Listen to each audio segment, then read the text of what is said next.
சாமி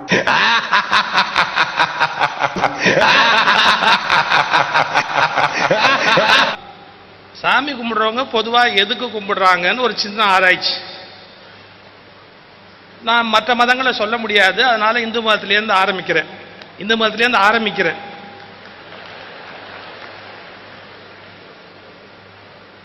திருச்செந்தூர்ல சூரசம்ஹார திருவிழா. ஒரு உபன்யாசகர் பேசிக்கிட்டு இருந்தார். அத பக்தர் ஒருத்தர் கேட்கறதுக்கு கிராமத்திலேருந்து வந்தவர் தலையில குழந்தைய வச்சுக்கிட்டு கேட்டுக்கிட்டு இருந்தார். அவர் கதை சொல்லும் போது, முருகனை பத்தி சொல்லும் போது ஜனங்கள்லாம் சந்தோஷத்துல முருகா முருகா முருகான்னு போட்டுக்கிட்டாங்க. கொஞ்ச நேரம் கழிச்சு சூரனோட சண்டை வர்ற சூரன் போர் சொல்ல ஆரம்பிச்ச உடனே நம்ம கிராமத்தால் பாருங்க, அவனும் முருகா முருகான்னு எல்லாரோடையும் போட்டுக்கிட்டே இருந்தான். சூரபன்மனை பத்தி ஆரம்பிச்ச உடனே அவன் ஒருத்தன் மட்டும் சூரா சூரா சூரான்னு போட்டுக்கிட்டான். இந்த உபன்யாசகருக்கு வருத்தமா போச்சு. ஒரு தடவை பார்த்தாரு, 2 தடவை பார்த்தாரு, கடுப்பாயிட்டாரு. ஏய், முருகனை பத்தி சொல்லும் போது முருகா முருகான்னு போட்டா பரவாயில்லடா மடையா, சூரபன்மனை பத்தி பேசுற சூரா சூரான்னு போட்டுக்கிறிய, அறிவு இருக்காண்ட. அவன் சொன்னான், இருங்க இன்னும் சண்டை முடியல, யார் ஜெயிப்பான்னு யாருக்கு தெரியும்? எதுக்கு அவருக்கு 2 கும்பிடு போட்டு வச்சோன்னு வச்சுங்க, நாளைக்கு ஒருவேளை ஜெயிச்சு அவர் வந்துட்டாருன்னா சரி பாருங்க. இதாங்க இன்னைக்கு சாமி கும்பிடுற மனோபாவம். ஒருவேளை இந்த சாமி காப்பாத்தலைன்னா அதை கும்பிடு, அதை விட்டு அது ஜெயிச்சுட்டா அதை கும்பிடு, எது சாமின்னு தெரிஞ்சுக்காமையே சாமியை கும்பிடு அப்படிங்கிறது தான் இந்த உலகத்துல பல பேருடைய மனோபாவம். நான் ஏன் மகரிஷியை மதிக்கிறேன் அப்படின்னா, நான் மதிக்கிறது அவருக்கு பெரிய விஷயம் இல்லை, ஆனா நான் ஏன் மதிக்கிறேன் அப்படின்னு கேட்டா, அவர் 3 கேள்வி என்னை உறுத்தியது அப்படிங்கிறார். வாழ்க்கையில 3 கேள்வி என்னை உறுத்தியது. 1, கடவுள் அப்படிங்கிறது என்ன? 2, உயிர் என்பது என்ன, அது எங்கே இருக்கிறது? அவர் சொல்றார் 3 கேள்விதான் என் வாழ்க்கையில் என்னை சிந்தனையாளன் ஆக்கியது. கடவுள் என்பது என்ன, உயிர் என்பது என்ன, அது எங்கே இருக்கிறது? 3, வறுமை என்பது இயற்கையா செயற்கையா? இந்த 3 கேள்விகள் தான் என் வாழ்க்கையை உருவாக்கியது அப்படிங்கிறார். அப்போ முதல் கேள்வி, அவருக்குள்ள ஓடிக்கொண்டிருந்த கேள்வி வறுமை. கடவுள் என்பது என்ன? ஒரு கோயிலுக்கு போறதாலேயே, சாமி கும்பிடுறதாலேயே, கிட்டக்கையா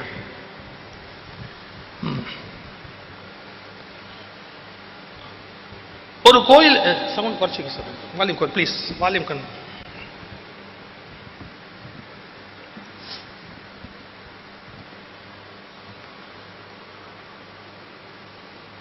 இன்னும் ஒரு படி மேல போய் சொன்னா, ஏதோ சமய பிரச்சாரம் எல்லாம் ஒருத்தர் பண்றதாலேயே அவருக்கும் தீவிரமான கடவுள் புரிதலோ உணர்வோ இருக்கும்னு நம்பிடப்படாது.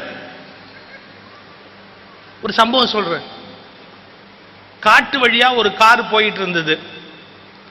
அந்த கார்ல இருந்து திடீர்னு பஞ்சரா போச்சு. என்னமோ ஒருத்தன் கயட்டி வேலை பார்த்தான். அந்த சக்கரம் உருண்டு போய் விழுந்துருச்சு, எங்கேயோ உருண்டு போயிடுச்சு. அந்த கார்ல பயணம் பண்ணவன் கடவுளை கெட்ட வார்த்தை சொல்லி திட்டினான். திட்டுறதுக்கு எவனும் இல்லைன்னா சாமியை திட்டலாம் இல்ல, அசிங்கமா கெட்ட வார்த்தை சொல்லி திட்டினான். ஒன்னெல்லாம் கும்பிட்டு என்ன பிரயோஜனம் பாரு, காரு இப்படி ஆகி போச்சு, கண்ணா அப்படின்னு திட்டிட்டு இருந்தான். அப்போ பின்னாடி ஒரு கார் வந்தது. அதுல எங்களை மாதிரி சமய பிரச்சாரம் எல்லாம் பண்ற ஒருத்தர், கடவுளுக்கு ஏஜென்ட், அவரு கார்ல வந்து நிறுத்திட்டு இவங்கிட்ட புத்தி சொன்னார். தம்பி, ஏதோ காரு டயர் வீணா போச்சுன்னா கடவுள் என்னடா பண்ணுவாரு, கடவுளை ஏன்டா இப்படி குறைவா பேசுற அப்படி. பின்ன என்ன பெரிய கடவுள், என்ன கடவுள் மறுபடியும் கெட்ட வார்த்தை சொல்றான், வார்த்தைக்கு வார்த்தை. டயர் போச்சு இல்ல, அவர் புத்தி சொல்லணும் இல்லையா, சமய பிரச்சாரம்னா புத்தி சொல்லணும் இல்லையா. அவர் சொன்னார், பிரார்த்தனை பண்ணு, தோத்திரம் பண்ணு, தொழுகை பண்ணு, சாமியை கும்பிடு, எல்லா சங்கடமும் போயிடும். அவன் சொன்னான், மறுபடியும் கெட்ட வார்த்தை சொல்லிட்டு சொன்னான், அதை நீ பண்ணு. நான் தான் நம்புறது இல்ல, நீ தான் நம்புற, ஊர் ஊரா போய் சொல்றல்ல, நீ பண்ணு.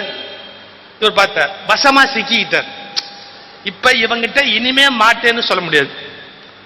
உடனே அவரு சரி நம்ம ஒருவேளை தோத்திரம் பண்ணி பலிக்கிறனாலும் யாருக்கும் தெரிய போறது இல்லை, அவனும் நாமளும் தான். ஆரம்பிச்சார் இப்படி உருகி உருகி தோத்திரம் பண்ண உடனே ஒரு கற்பனை தானே, டபக்குன்னு அந்த வீல் அங்கேருந்து வந்து கார்ல ஒட்டிச்சு. உடனே நம்ம சமய பிரச்சாரகர் சொன்னார் பாருங்க, அட கடவுளே நிஜமாக நீ இருக்கிறியா? இதான் யதார்த்தம், இதான் யதார்த்தம். ஏதோ சாமியை பத்தி 10 நிமிஷம் பேசிட்டதாலேயே எல்லா சாமியாருக்கும் சாமி நம்பிக்கை உண்டுன்னு நினைச்சு ஏமாந்தா அதை விட மோசமான முட்டாள்தனம் உலகத்தில் இருக்க முடியாது. இன்னும் சரியா சொல்ல போனா சாமி இல்லைங்கிற தைரியத்துல தான் பல சாமியார் சாமியாராவே இருக்கும். அப்படி ஒரு ஐடியால இருக்கிறான். கடவுள் என்பவர் ஒரு நபர் அல்ல, இதுதான் வேதாத்ரி மகரிஷியுடைய கோட்பாடு. கடவுள் என்பவர் ஒரு நபர் அல்ல, he is not a person. ஒரு நபர் என்றால் அந்த நபரை பற்றிய சிந்தனைகள் ஒரு மதமாக மாறுகின்றன. கடவுள் என்பது ஒரு தன்மை, அது ஒரு நபர் அல்ல, அது ஒரு தன்மை. எப்படி உயிர் தோன்றியது, உலகு தோன்றியது, உயிர் இயக்கம் தோன்றியது என்பதை பற்றி சிந்தித்து கடவுள் ஒரு தனிநபர் என்பதிலிருந்து சமூகத்தை விடுவித்த அண்மைக்கால ஞானிதான் வேதாத்ரி மகரிஷி. அவருடைய கேள்விக்கு அவர் விடை காணுகிறார். கடவுள் என்பது என்னங்கிறத விடை கண்டு சொல்லுகிறார். இது ஒரு கோணம். 2, அவர் யாரை பத்தி கவலைப்படுறார்? மனுஷனை பத்தி கவலைப்படுறார். எங்க ஐயா கவிக்கோ கூட மனித குலத்தினுடைய வறுமையை சொன்னார். அருமை நண்பர் ஜெகத் கஸ்பர் அவர்கள் பேசுகிற போது எப்படி மனித குலத்தை நேசித்த ஒரு மனிதநேயமா மனிதராக மகரிஷி விளங்கினார்னு சொன்னார். அவர் மனித குலத்தை பற்றிய அளவுக்கு மீறிய ஒரு கவலை. அல்ல கஸ்பர் சொன்ன வார்த்தை எனக்கு ரொம்ப பிடிச்சிருந்தது. அவர்கள் சொன்ன வார்த்தை, ஒவ்வொரு மனுஷன் மூஞ்சியை பார்த்தா ஒரு 8 கிலோ 10 கிலோ, அது கூட கம்மி சார். பல பேர் ஒரு 500 கிலோ தலையில வச்சுக்கிட்டு இப்படியே போறான்.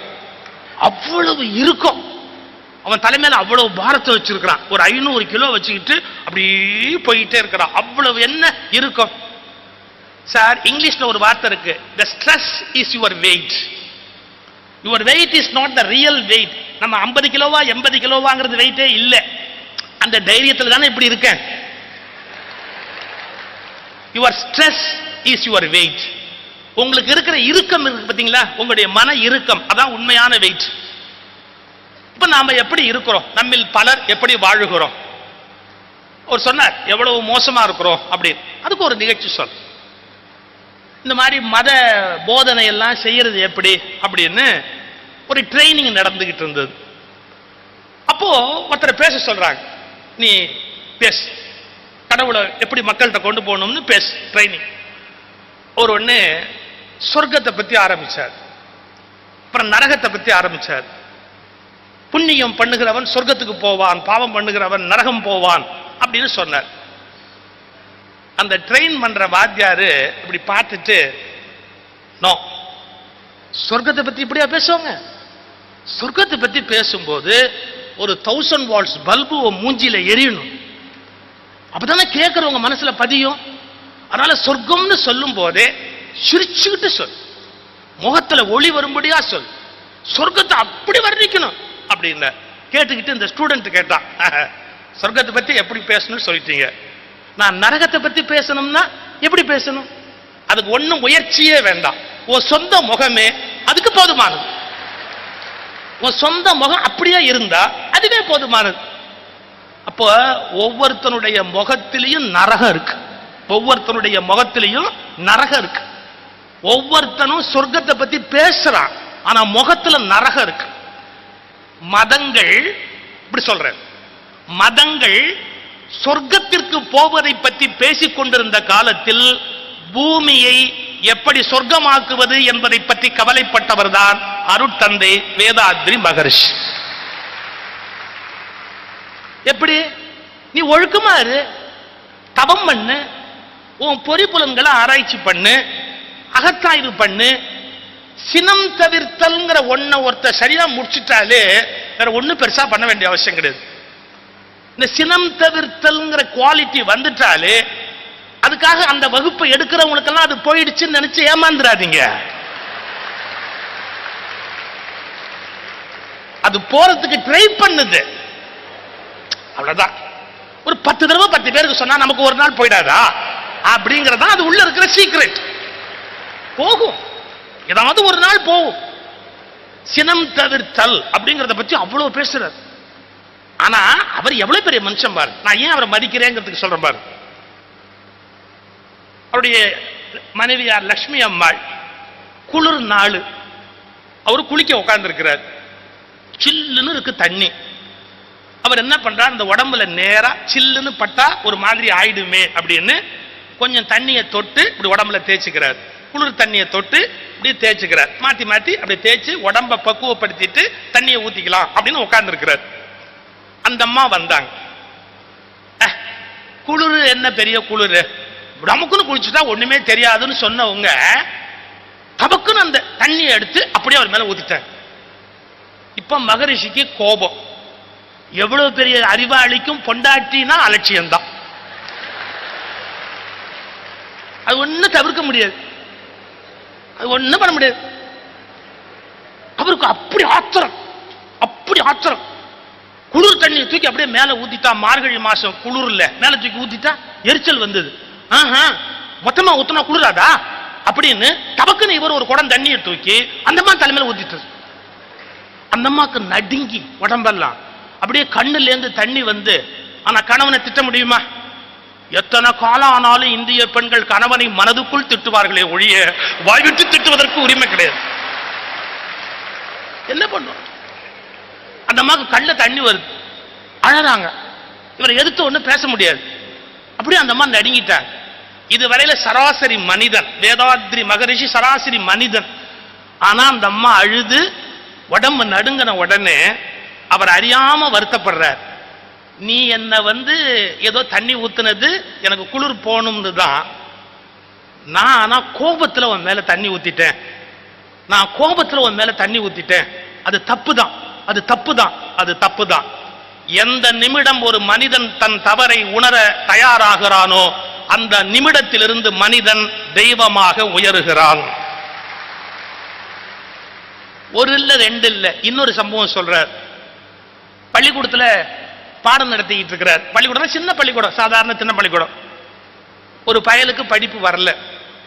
சில பேர் வகுப்புக்கு வரும்போதே எப்படி வருவான்னு தெரியுங்களா? வாத்தியாற்ற முடிஞ்சா நம்மளை படிக்க வச்சிருப்பாப்போம், ஒன்னால் அது முடிகிற காரியம் இல்லை அப்படின்னே வருவான் பள்ளிக்கூடத்துக்கு வரும்போது. அது மாதிரி யாரோ ஒரு பையன், இவரும் மனுஷன் தானே, ஒரு தடவை சொல்லி கொடுத்தாரு, 2 தடவை சொல்லி கொடுத்தாரு.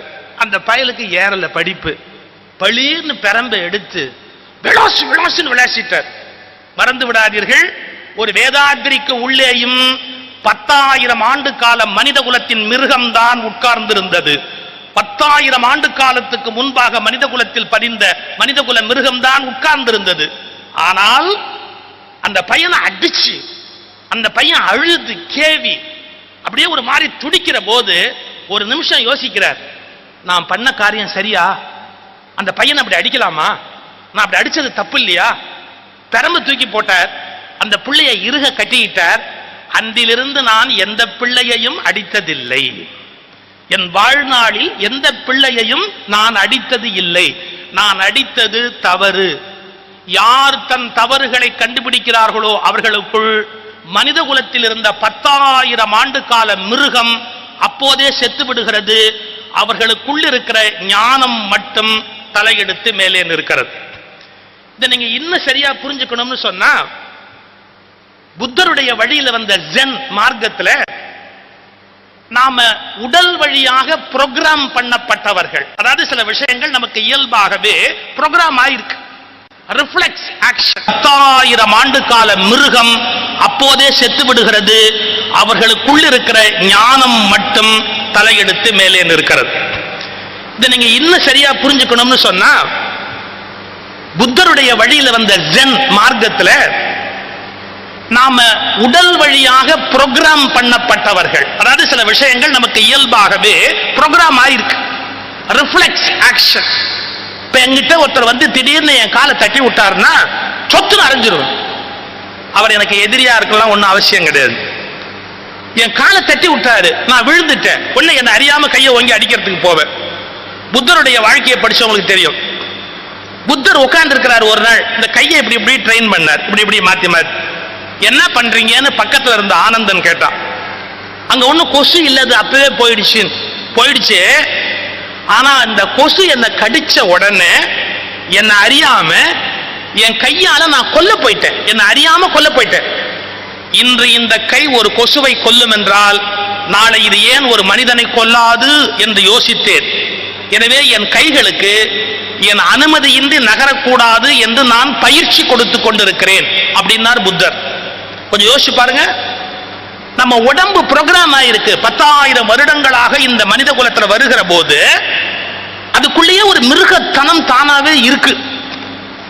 இப்ப இதுல என்ன கண்டுபிடிக்கணும் அப்படின்னா, இந்த மிருகத்தனமான உடம்புக்குள் இருந்து ஒரு விழிப்பு நிலை பெற்ற உயிராக நான் மாறுகிறேன் என்று, நான் உடம்பு மட்டுமல்ல உடம்புக்கும் அப்பாற்பட்ட ஒன்று என்ற தெளிதல் பிறக்கிற போது ஒரு மனிதனுக்கு ஞானம் பிறக்கிறது. தன் பழக்க தோஷத்தால ஒரு பையனை அடிச்சிட்டு நான் அடிச்சது தப்பு அப்படின்னு முடிவு பண்ணி பெரம்ப தூக்கி போட்டார். அதனுடைய விளைவு அன்று முதல் எந்த குழந்தையும் நான் அடிச்சதே இல்லை, என் வாழ்நாள் முழுக்க நான் அடிச்சதே இல்லை அப்படிங்கிற. அப்போ மனிதன் தனக்குள் இருக்கிற பிழைகளை திருத்திக் கொண்டு மேலே உயர்வதற்கான ஒரு வாய்ப்பாக அமைந்திருப்பது, அதற்கான கல்வி அவசியம், அதற்கான பயிற்சி அவசியம், அதற்கான ஒரு அமைப்பு அவசியம் என்று அவர் கண்டறிந்ததால் பிறந்ததுதான் இந்த மனவளக்கலை மன்றங்கள், சமுதாய சேவா சங்கங்கள். இது மனிதனை நெறிப்படுத்துவதற்கான பாடசாலைகள் என்பது அவர் கண்டுபிடித்த கண்டுபிடிப்பு. உங்களுக்கு தெரியும்,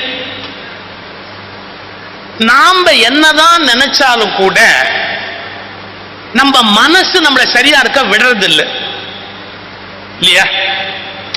20 நிமிஷம் தான் பேசணும்னு நினைக்கிறோம், முடியல.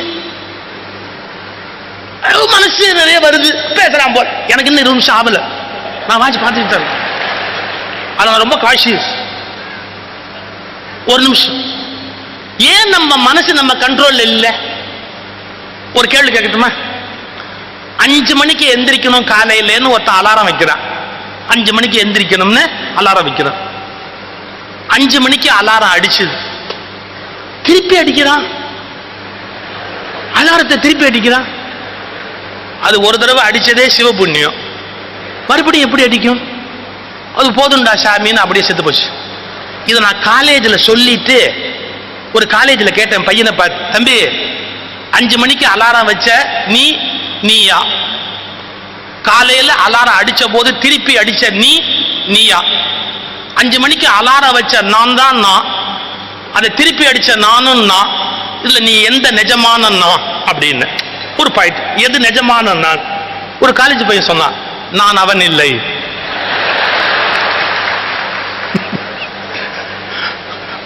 அறிவு பசங்களுக்கு. ஆனா யோசிச்சான, 5 மணிக்கு அலாரம் வச்ச நீ யாரு? அது அடிச்ச போது திருப்பி அடிச்ச நீ யாரு? உன் மேல் mind conscious mind, subconscious mind, super conscious or unconscious mind. There are 3 stages. Conscious mind, subconscious mind, super conscious or unconscious mind. மூணாவது கீழ இருக்கு. இப்ப கான்சியஸ் மைண்ட்ல நீ 5 மணிக்கு அலாரம் வச்ச, பட் சப்கான்சியஸ் மைண்ட்ல தூங்குறது சந்தோஷங்கிற ஐடியா வச்ச. நீ எப்படி உருப்படுவ? உனக்கு எதிரி எல்லாம் வேற யாரும் வேண்டாம். நம்மளை ஓச்சுக்கிறதுக்கு நம்மளை விட சிறந்த எதிரி இந்த உலகத்துல வேற யாரும் கிடையாது. இந்த ஒரு விஷயத்தை நம்ம உணரணுமா இல்லையா? நமக்குள்ளேயே நம்ம எதிரி உட்கார்ந்துருக்கான். நான் அதுக்கு ஒரு உதாரணம் எழுதுனேன். ஒரு கை செங்கலை வைக்கும் போது மறு கை செங்கலை எடுத்து வெளியில் எறிந்தால் நீ என்றைக்கு வீடு கட்ட போகிறாய்? ஒரு கை செங்கலை வைக்கும் போது மறு கை செங்கலை எடுத்து வெளியில் எறிந்தால் நீ என்றைக்கு வீடு கட்ட போகிறாய்? உன் ஒவ்வொரு முடிவுகளையும் நீயே கொலை செய்கிறாய். அப்படியானா உன் மனசு உன்னுடைய நிர்வாகத்தில் இல்லை. ஒரு சம்பவம் பாருங்க, அதை சொல்லி முடிச்சிடுறேன்.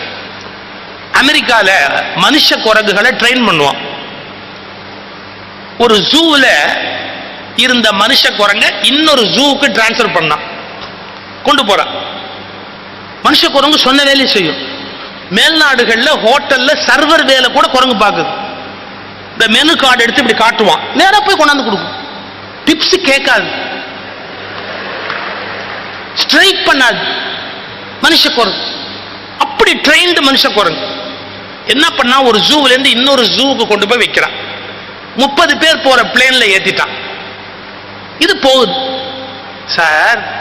ஆக்சிடென்ட் ஆகி பிளேன்ல எல்லாரும் செத்துட்டான் சார். குரங்கு தப்பிச்சிருச்சு, அது ஒண்ணு மட்டும் தப்பிச்சிருச்சு.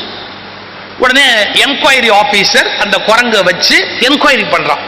அது பதில் சொல்லும். அதுகிட்ட கேட்டான், எத்தனை மணிக்கு ஆக்சிடென்ட் ஆச்சு? அது இப்படியே பார்த்துட்டு அவன் வாட்ச டபக்குன்னு பிடுங்கி திருப்பி டயத்தை வச்சு இப்படி காட்டுச்சு. ஓ, 7:20க்கு ஆக்சிடென்ட் ஆச்சா அப்படின்னா. ஆக்சிடென்ட் ஆனப்போ அந்த பிளேன்ல இருந்தாங்கல்ல எல்லாரும் என்ன பண்ணிக்கிட்டு இருந்தாங்க அப்படின்னு அது சொல்லி, தூங்கிட்டு இருந்தாங்க. அந்த பிளேன் ஓட்டுனாரு பைலட், ஓட்டுற பைலட், அவர் என்ன பண்ணிக்கிட்டு இருந்தார் அப்படின்னு கேட்டான்.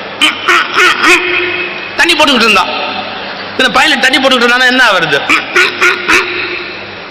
பைலட் தண்ணி போட்டானா? அப்ப நீ என்ன பண்ணுன அப்படின்னா, நான் தான் ஓட்டிக்கிட்டு இருந்தேன். ஏங்க, அந்த குரங்கு ஓட்டின விமானம் விபத்துல இருந்து தப்பிக்குமா? குரங்கு ஓட்டின விமானம் விபத்துல இருந்து தப்பிக்குமா? நம் வாழ்க்கை விமானத்தையும் மனக்குரங்கு ஓட்டுவதால் தான் எல்லோருடைய வாழ்க்கையும் விபத்துக்கு உள்ளாகிறது. இதை ட்ரெயின் பண்ணணும் சார், இதை ட்ரெயின் பண்ணணும். எந்த கோயில்ல போனாலும் சாமியாரு பூ கொண்டாந்தியா, பழம் கொண்டாந்தியா, தேங்காய் கொண்டாந்தியா, காணிக்க கொண்டாந்தியா அப்படின்னு கேட்ட போது உன் மனசை நீ ட்ரெயின் பண்ணியான்னு கேட்ட ஞானிதான் வேதாத்ரி மகரிஷி.